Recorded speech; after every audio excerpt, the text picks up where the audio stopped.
Ban समुद्र में तैरने समय उसकी नजर एक चमकदार लाल रोशनी पर पड़ी। बैन ने सोचा वह कोई छिपा हुआ खजाना हो सकता है। बैन जिज्ञासावश उस रोशनी के स्रोत के पास गया और उसने जल्दी से उन घनी वनस्पतियों को हटाया तो बैन एक चमकता हुआ मणि पाया।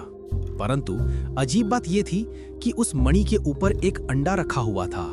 उत्साह से भरकर बैन ने मणि से अंडे को सावधानी पूर्वक उठाया। बैन ने जैसे ही अंडे को हल्के से छुआ, उसके खोल पर एक महीन दरार उभर आई।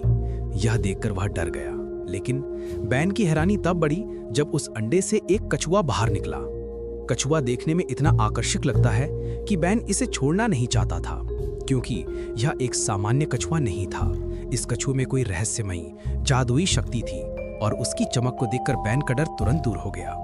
तभी उसकी नजर कछुए के पेट पर बने एक अनोखे सुनहरे डिजाइन पर पड़ी। वह उस सुनहरे कछुए को अपनी हथेलियों में थामे रहा। बैन कछुए को घर ले जाने का सोच रहा था। हालांकि बैन परिवार में पालतू जानवर पालना सख्त मना होता है, लेकिन फिर भी यह चुपचाप कछुए को घर ले आया और बैन इसके साथ खेलने लगा।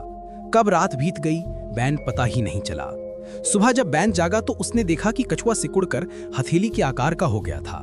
बैन यह देखकर इतना चौंका कि इसकी आंखें फटी की फटी रह गईं। तभी अचानक उसके पिता कमरे में आ जाते हैं। बैन जल्दी से कछुए को अपने पीछे छिपा लिया और जैसे ही मौका मिला बैन इससे बाहर टहलाने निकल गया। फिर वापस आकर बैन कछुए को रजाई के नीचे छिपा देता है, लेकिन तभी बैन के डैड रजाई उठाकर उसे धोने के लिए ले जाने लगते हैं। बैन घबरा गया और जल्दी से आगे बढ़ा, लेकिन रजाई में उसे कुछ भी नहीं मिला। बैन रजाई को लगभग फाड़ ही डाला, लेकिन कछुआ कहीं नहीं मिला। पिता उसे हैरानी से देखने लगे। उन्हें लगा कि शायद वह अभी भी नींद में है।